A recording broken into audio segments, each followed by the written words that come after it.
Let me take you back to where it all began. At the time, I thought my life was, well, pretty damn close to perfect. Picture this.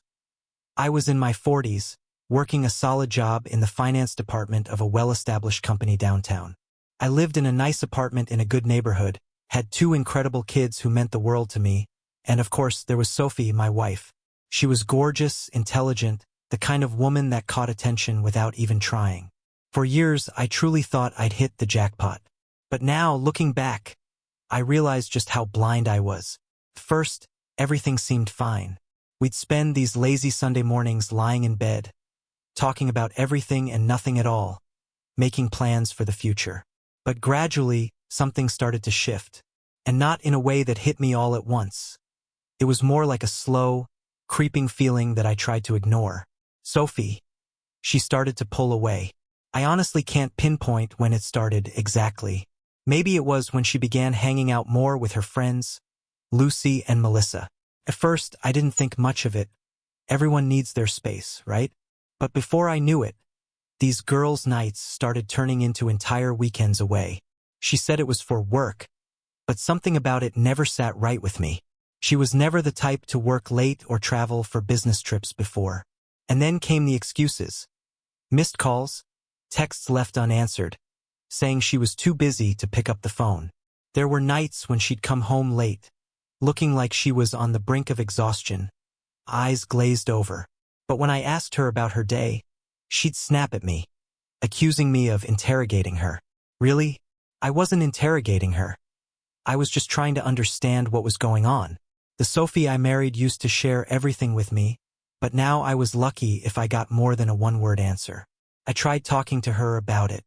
One night, after the kids had gone to bed, I confronted her in the kitchen, asking why she seemed so distant. She just sighed, rolled her eyes, and muttered something about being stressed from work. But that didn't make sense, and deep down I knew it. The way she wouldn't look me in the eye, the way her phone was always face down on the table, it was like she was hiding something. That damn phone was glued to her hand, always lighting up with messages, but never when I was around. The paranoia started creeping in.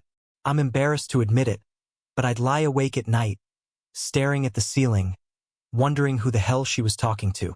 The bed felt like this cold, empty chasm between us. Every time her phone buzzed with a new notification, it felt like a knife twisting in my gut. I tried to tell myself I was being paranoid, that I should trust her, but damn, it was hard when everything pointed to something being off. So I went to Ethan, my best friend since high school. Ethan had been there through every big moment of my life. My wedding, the birth of my kids, those wild nights out when I needed to blow off some steam. He practically lived at our place on weekends, which, looking back, is kind of ironic considering what came next. When I told him about my suspicions, he brushed it off, saying I was probably overthinking things. I wanted to believe him, but there was this odd tension between us lately, something I couldn't put my finger on. One night, I couldn't take it anymore. I needed someone to talk to who wasn't tangled up in my mess. So I reached out to an old buddy, Zach. We met up at this dive bar we used to frequent back in the day, had a few beers, and after some casual chatter, I let it all spill out. I told him everything.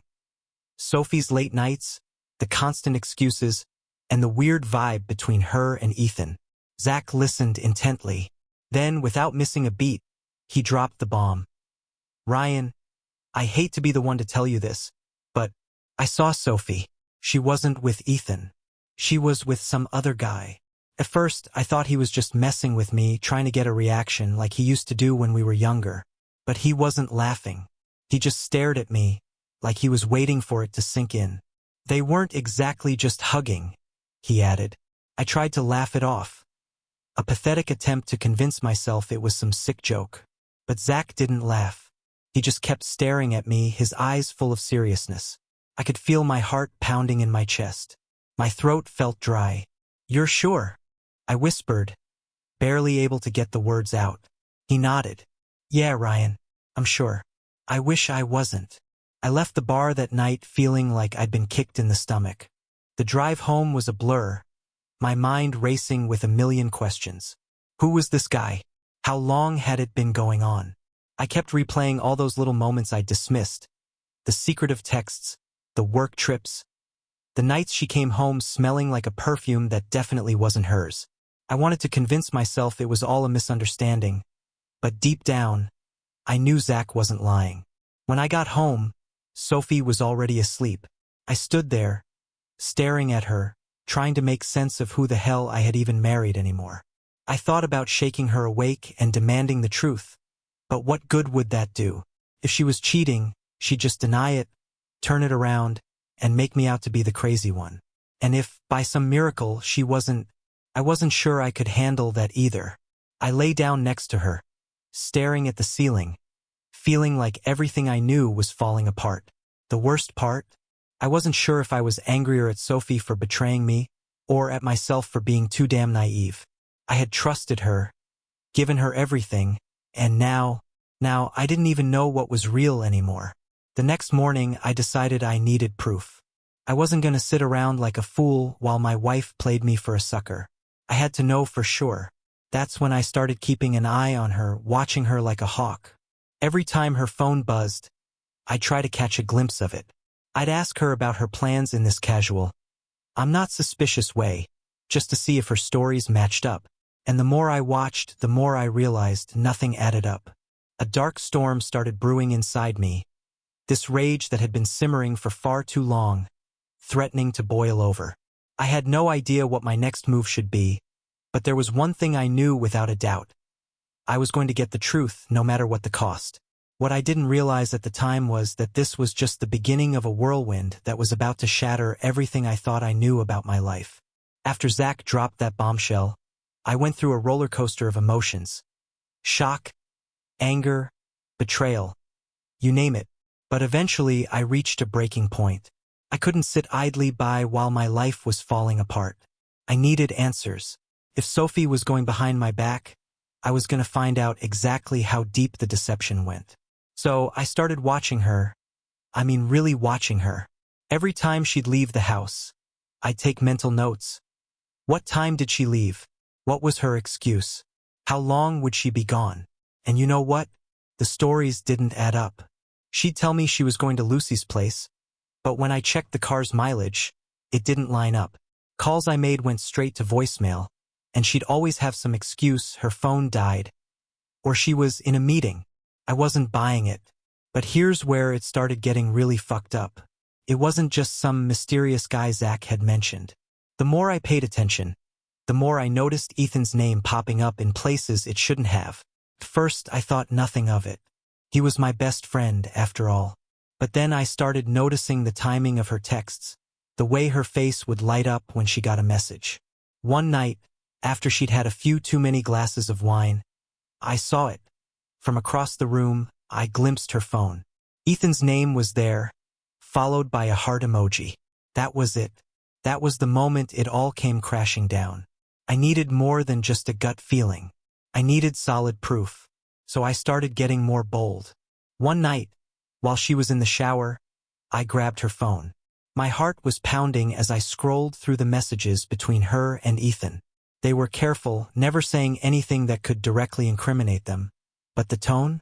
It was all wrong. Inside jokes I wasn't part of. References to things that didn't match up with what either of them had told me. I could barely hold the phone steady. My hands were shaking so badly I thought I was going to drop it. But I kept scrolling. I had to know how deep they were in this. Rage like I'd never known before surged through me. I couldn't let this slide. If Sophie and Ethan were going to betray me like this, then I was going to make them feel it. And that's when Linda crossed my mind. Yeah, Ethan's mom, Linda. She was always that cool mom. You know? The one who never acted her age, who was always dressed to impress, and had that playful, almost flirty energy that I'd always noticed but never thought much of. Sure, she was older than me, but she was still attractive in that way that made you notice her. But it had always been harmless fun. Some playful banter when I was over at Ethan's place. That was before everything went to hell. I don't know what snapped inside me, but in that moment, I decided that if Ethan was going to screw around with my wife, then I was going to hit him where it would hurt the most. The best way to do that? Go after the one person who meant the world to him. It was petty. It was vindictive. But I didn't care. I was drowning in anger and I needed to make him feel the way I did. So I made a plan. I grabbed a bottle of wine. One of the good ones Sophie and I had been saving for a special occasion, though who was I kidding? There was no occasion anymore. And drove over to Linda's place. The whole ride there, I kept questioning myself, wondering if I'd really go through with it. But the moment she opened that door, smiling warmly, looking every bit as inviting as I remembered, all my doubts vanished. She was wearing a tight black dress that hugged her body perfectly, and when she looked at me, there was this knowing gleam in her eye, like she knew I wasn't just there to catch up. We had a few drinks, reminiscing about old times, but each time she leaned in a little closer, each time she laughed a little too much, that fire inside me grew hotter. I wasn't thinking clearly. I wasn't thinking at all. All I wanted was to make Ethan hurt like I was hurting. So, I told her she was still the most beautiful woman I'd ever met, that I'd always had a thing for her. And you know what? She didn't pull away. She leaned in closer. I didn't even need to say more. What happened next? Yeah, you can guess. I'm not proud of it, but we ended up in her bedroom. I could lie and say I wasn't in my right mind, that I wasn't thinking straight, but I knew exactly what I was doing. I wanted revenge. I wanted to feel something, anything, other than the suffocating betrayal that was tearing me apart. Linda, for her part, didn't hesitate. She kissed me like she was starving for it, like she'd been waiting for this moment just as much as I had. For those few hours, I forgot about Sophie, about Ethan, about everything. It was just me and Linda, tangled in sheets, lost in a world of vengeance and lust. The next morning, though, that was a different story. The guilt hit me like a ton of bricks. I woke up with Linda asleep beside me, her arm across my chest, and I felt like the lowest piece of shit on the planet. Sure, I'd gotten my revenge, but at what cost? I just slept with my best friend's mother. I kept telling myself it was justified, that Ethan deserved it, but I couldn't shake the feeling that I'd crossed a line that I could never uncross. I slipped out quietly before Linda woke up. I couldn't face her. I couldn't look her in the eye. As I drove home, the high of revenge faded, leaving only a gnawing emptiness in its wake. What the hell had I just done? When I got home, Sophie was in the kitchen, acting like everything was perfectly fine, like she hadn't been slowly destroying everything we'd built. I looked at her, wondering if she'd ever truly cared about me, or if I was just part of some long game she was playing.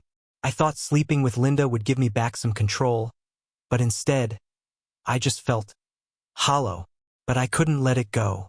I couldn't just sweep everything under the rug and pretend like none of it happened. I needed to know the full story to understand just how deep the betrayal really ran. It wasn't just about Sophie or Ethan anymore. It was about me. I had to figure out if I was truly the fool they made me out to be, or if I still had any power left to turn this entire mess around. Little did I know, though, that the shitstorm was far from over. No, this was just the beginning. And the worst part? I was about to realize just how deep I had already fallen into the rabbit hole. Just when I thought things couldn't get any worse, they did. I was still trying to process the chaos from the night with Linda when I got a call from Zach. It had been a few days since that disaster, and my mind was still a hurricane of guilt, anger, and confusion, like a blender on full speed. But when Zach called, there was something in his voice that made me think, here we go again. He wanted to meet up. So, we met at the same bar where he'd first hit me with the bomb about Sophie and Ethan. I figured maybe, just maybe, he had something new to add to the mess. Some way to piece together whatever scraps of my life were left. But instead, he looked at me with this weird, almost pitying look. I slammed half my beer down, leaned back, and waited for him to spit it out. He kept fidgeting, avoiding my eyes, and it was starting to piss me off. Zach, just say it already. I've had enough bullshit for a lifetime. I snapped, my patience running thin. He finally looked up, sighed, and said, Ryan, it was all a prank. The stuff about Sophie and Ethan? It was never real. I just stared at him, my brain refusing to register what he was saying. A prank? What the hell was he talking about? Ethan and we just wanted to mess with you, Zach continued, his voice a little quieter now. We were curious, wanted to see how you'd react. We didn't think it would go this far. I didn't know whether to punch him or laugh. In the end, a bitter, hollow laugh escaped me. So you're telling me all of it? The messages, the sneaking around, everything, was just some stupid prank? My hands were shaking, and I could feel my grip tightening around the beer bottle. My knuckles were white from how hard I was squeezing. Yeah, man, he said, looking genuinely sorry, but it didn't matter. It was never supposed to get this serious. We thought you'd figure it out eventually, but, I don't know, it just spiraled out of control. I couldn't even begin to process what I was feeling in that moment. Rage didn't even begin to cover it. My best friend, the guy I thought had my back, and Ethan, another guy I thought was on my side, they had decided to fuck with my life for fun. But what really stung was how I fell for it. I took everything they threw at me. Hook, line, and sinker. And the worst part? I had already slept with Linda by that point. I had destroyed my marriage over some goddamn prank. I stood up so fast that my chair crashed to the floor. People in the bar looked up, but I didn't care. You think this is funny, Zach? My voice was low, threatening. Do you even realize what you've done? He raised his hands like he was trying to calm me down, but I didn't give a damn. You don't get it, Zach. I slept with Ethan's mother. I spat out. The color drained from his face. I could tell he wasn't expecting that. All because of your little game. So tell me, was it worth it? You had your laughs, right? He just stood there, speechless. I didn't care anymore. I was done. Done with all of them. Done with trying to figure out what was real and what was just some twisted joke. I stormed out of that bar, furious and confused, and made my way home. When I walked in, Sophie was waiting for me. She was sitting on the couch, arms crossed, that cold, icy look in her eyes that I'd gotten so used to over the past few months. My stomach dropped. What now? I muttered, too tired for another round of her bullshit. I know what you did, she said flatly. My heart sank further. You think I wouldn't find out about Linda? Jesus. Ryan, how could you? I froze. How the hell did she know? But then, I realized it didn't matter anymore. What about you, Sophie? I snapped back. You've been lying to my face this whole time. Don't act like you're some innocent victim here. She stood up, and for a moment, I thought she was going to slap me. Instead, she just gave me this look, a mix of disgust and sadness. I never cheated, Ryan. I don't know what you think you saw or heard, but it wasn't true. Ethan and I are just friends. We always have been. But you fucked your best friend's mother to get back at me for something I didn't even do. That hit me like a punch to the gut. I wanted to argue, to defend myself, to say anything, but the words wouldn't come. I just stood there, feeling like I'd been hit by a freight train. All those signs, all those moments, had they really been in my head? Was I so wrapped up in paranoia that I made everything up? Sophie shook her head, grabbing her purse. I can't do this anymore, Ryan. I tried to hold on, but after what you did, we're done.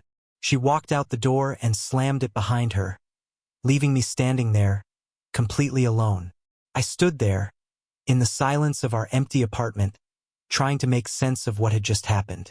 Sophie was gone. Ethan was out of my life.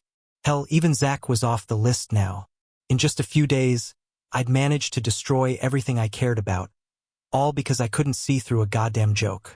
I felt like a complete idiot. I lost my wife, my best friend, everything, because I let my paranoia, my pride, and my insecurities take control. I wanted to take it all back. The night with Linda, the accusations, the fights. But it was too late. The damage had been done. The weight of it all hit me all at once, and I collapsed onto the floor, my head in my hands. I was utterly alone. And the worst part? I had no one to blame but myself. I couldn't even look at myself in the mirror anymore. I let my own demons twist my mind into thinking the worst of everyone around me. And now I was left with nothing but the wreckage of my own making. I thought I had hit rock bottom, but I was wrong. Turns out, there's always a deeper level of hell waiting for you when you think you've already sunk as low as possible. After Sophie walked out, after Zach and Ethan dropped that bomb on me, I was left standing in the wreckage of everything I'd built. The reality of it all hit me like a freight train. Everything I had ever believed about my life, my friends, my marriage, it was all just a house of cards that collapsed in an instant. The first few days after everything came crashing down? Honestly, they're just a haze. I was barely even functioning, like I was on autopilot. The apartment felt like a tomb, suffocating me with the ghosts of a life that no longer existed. Sophie's perfume still lingered in the air. Her clothes still hung in the closet. But she was gone. It was like she had evaporated overnight. I kept expecting to hear her voice or see her walk through the door with that irritated look she'd get when I'd been a complete jerk. But there was just silence. When Zach confessed it was all a prank, I thought maybe, just maybe, I could salvage something. Maybe I could talk to Ethan, get some kind of explanation. I was desperate. I called him over and over, leaving voicemail after voicemail, trying to keep my voice steady. Though inside, I was falling apart. Every call went unanswered. Finally, I couldn't take it anymore. I decided to show up at his house. I had to hear it from him, why he did it, why he played me like this. Maybe, just maybe, we could work things out. But when I arrived, things were worse than I imagined. Catherine, Ethan's wife, answered the door. She looked like she had been crying, and for a second, I thought she might take pity on me. Maybe tell me this whole thing was some mistake. But instead, she gave me this cold, dismissive look. "Ethan doesn't want to see you, Ryan," she said, her voice sharp, like ice cutting through the air. I tried to explain myself, told her I just needed to talk to him, that I was trying to fix everything. But she wasn't having any of it. "You've done enough damage," she said, her tone final, before slamming the door in my face. And just like that, Ethan was done with me. I had already lost Sophie, my wife, and now I'd lost Ethan, my best friend. The guy who was supposed to have my back, no matter what. I stood there, frozen on his porch, like I was waiting for the door to open again. But it didn't. He wasn't coming back. I was completely alone. I wish I could say I handled it with some kind of dignity, that I kept it together and moved forward, but that would be a lie. I started slipping at work. My mind was in a constant state of chaos. I couldn't focus on anything. I couldn't even get the simplest tasks done. I missed deadlines, messed up reports, and it didn't take long for my boss to notice. I was passed over for a promotion I'd been working my ass off for, and my colleagues were starting to whisper behind my back. One afternoon, my manager called me into his office. He tried to sugarcoat it, but the message was crystal clear.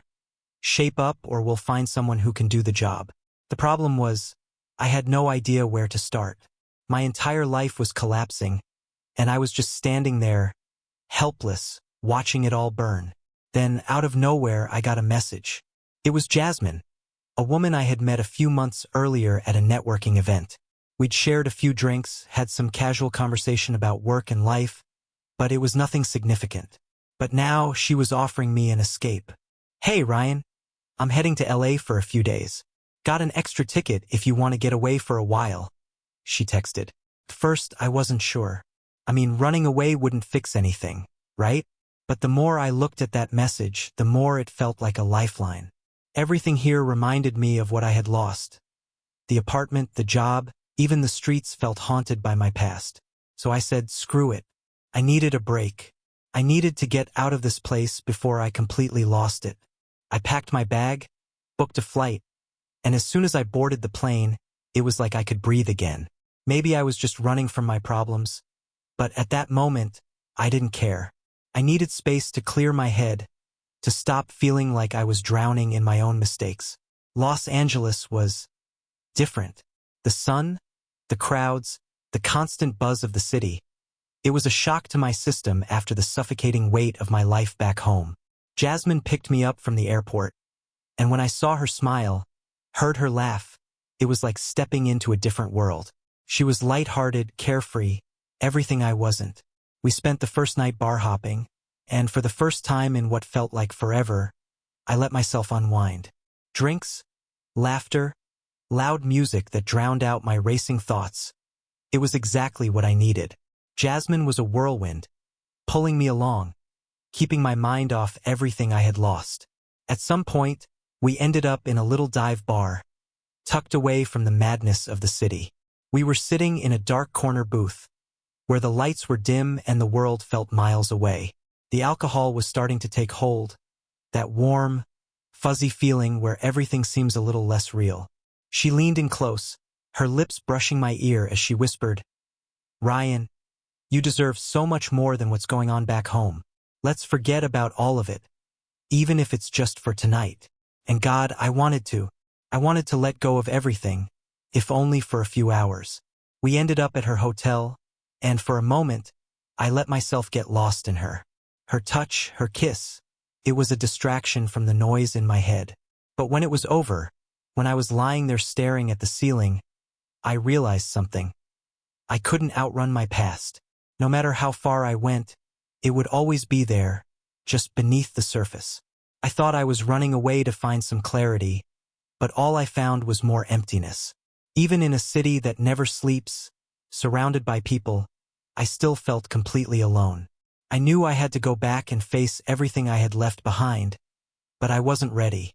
Not yet. The next morning, Jasmine tried to convince me to stay longer, to start something new with her. Something that didn't carry the weight of all the baggage I was dragging around. "We could build something here, Ryan. Leave the past behind," she said, her eyes full of hope. But deep down, I knew it was all bullshit. Jasmine, with her smile and her bright ideas, didn't realize it. But I did. I couldn't build anything when my foundation had been shattered beyond repair. Before I dragged someone else into the mess I'd made of my life, I needed to figure my own shit out. As I packed up my bag to head home, I got another message, this time from Ethan. It was short, blunt, and it hit me like a punch to the gut. "We need to talk." No explanation, no apology, just a demand hanging in the air like a threat. I didn't know if this would finally give me the closure I was desperately searching for, or if it was just another dagger to twist deeper into the wound. But I knew I couldn't keep running. Eventually, I'd have to face it all. I went to LA thinking I could escape everything that had been suffocating me. For a while, it almost worked. Jasmine, with her carefree energy, swept me into a whirlwind of distractions. Parties, music, faces that would never ask about my past. We spent our nights drinking and dancing, pretending that life was just a blur of neon lights and loud music. For a little while, I could forget. I could lose myself in a sea of strangers who didn't know who I was or what I'd done. Then I met Alex, a bartender with sharp wit and a devil-may-care attitude. He introduced me to Isla. Isla was everything Sophie wasn't. She was real, open, and for the first time in months, I felt a spark. Like maybe I could believe in something again. Something that wasn't a twisted mess. We talked about music, art, things that made me feel like there was more to life than the rubble I'd left behind.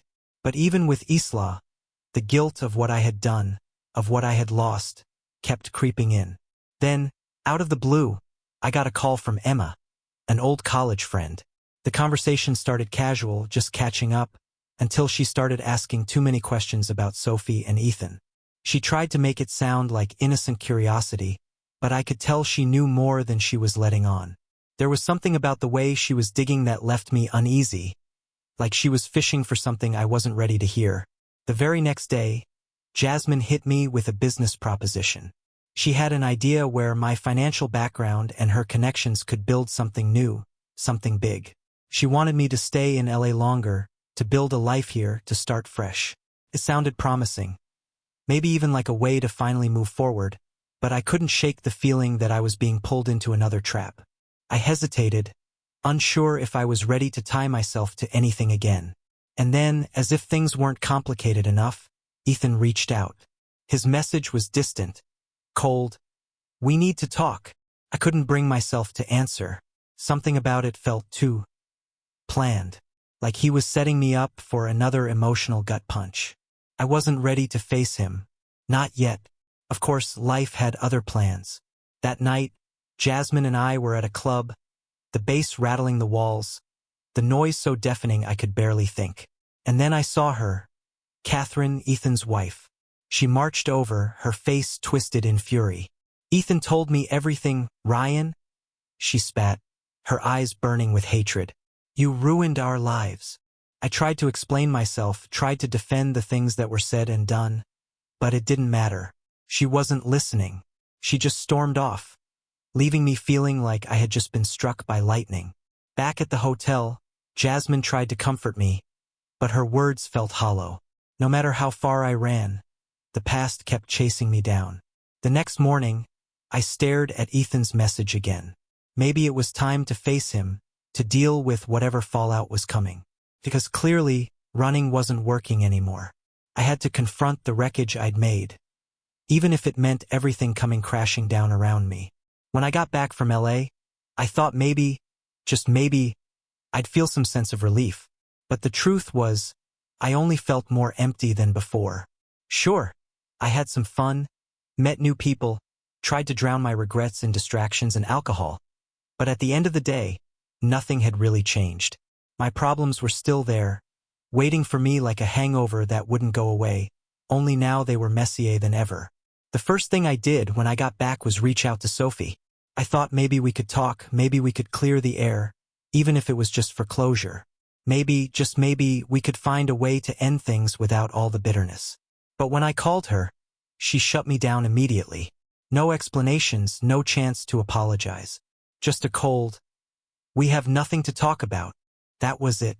And hearing those words, it was like the final nail in the coffin. Any shred of hope I had left was gone. Returning to work felt like stepping into enemy territory. Everyone was watching me, whispering behind my back. My reputation had taken a dive, and it didn't take a genius to figure out why. Word had gotten out about Sophie and Ethan, maybe even about Linda. I was like a pariah. People kept their distance, like I was infected with the chaos I dragged into my life.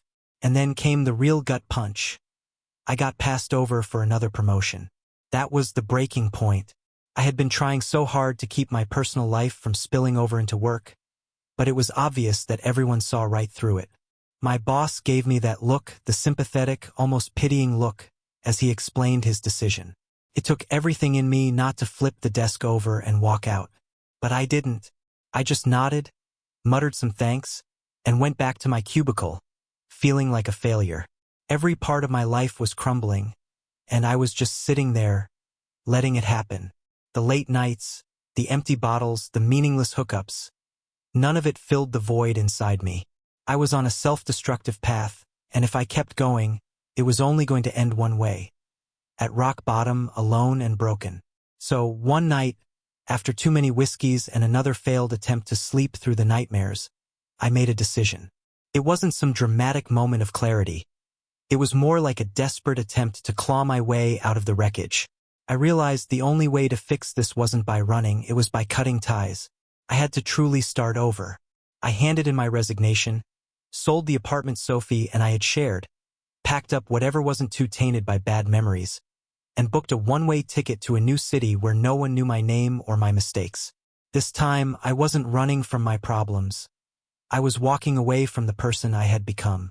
I don't know what lies ahead. I'm not naive enough to think that a new city will fix everything.